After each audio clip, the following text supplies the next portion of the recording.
As a man, I am asked to stand in the way of two things: ballots and bullets. No matter who makes the plea, I'm asked to do these things in service of others, and to sacrifice for the greater good when it's necessary.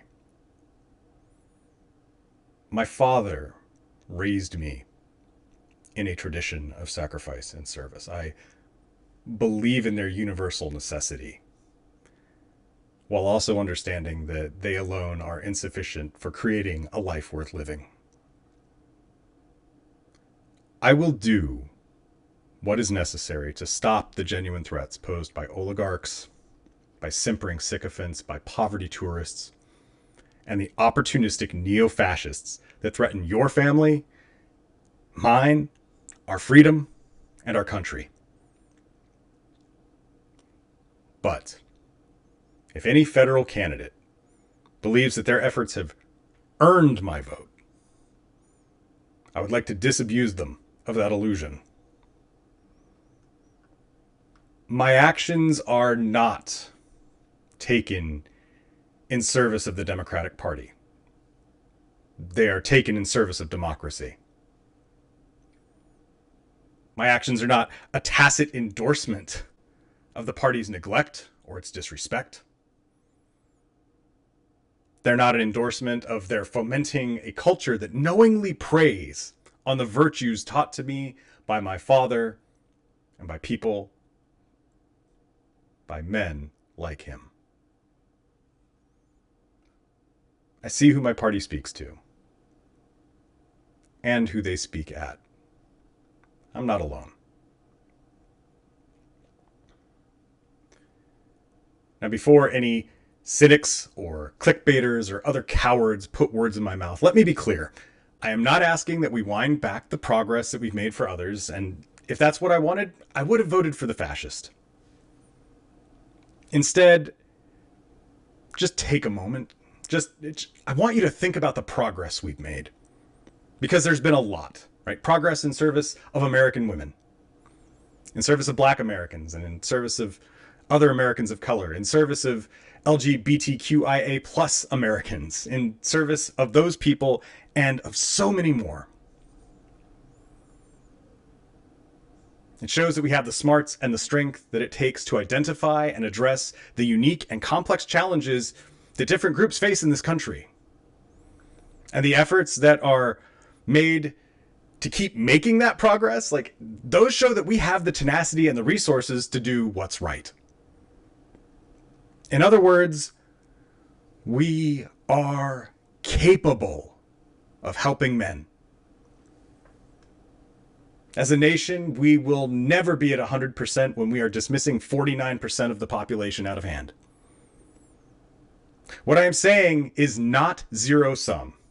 What I am asking is that we work together to make our nation more whole. We must do for boys and men what we have done for other Americans. We must address the rapidly widening gaps in health, in education, and in economic opportunity. When we pretend that these threats are invisible, boys and men become ghosts. They become apparitions that get summarized in statistics of suicide, addiction, incarceration, alienation, and worse.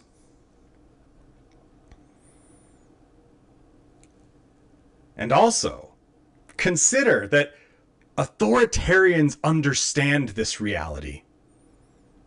They know these ongoing harms intimately. They lick their lips when they see men suffer because they are eager to feast on the starving. But if we treat men with the same understanding and compassion and commitment that we treat others, if we make space for men to be seen and to be heard on their own terms, as we do for others, if we explicitly include men in a shared future, as we do with others, then the authoritarians will be the ones starving instead. Now, I am aware of what I ask. I am aware that there will be political and mental and emotional challenges as you get more familiar with how bad this situation truly is. I know that starting conversations and finding solutions is tough. I know that you will not be winning any popularity contests doing this stuff anytime soon. I know that doing the work might even force you to reconsider what you believe about the world or about yourself. Even so, I have no qualms about asking this of you, because it is no more than what you have asked of me and of millions like me. This is not an impossible task, and when you rise to the challenge, you will also see that you are not alone.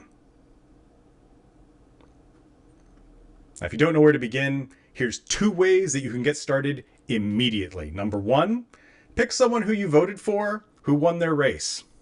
It can be anyone from the city dog catcher to the President of the United States of America.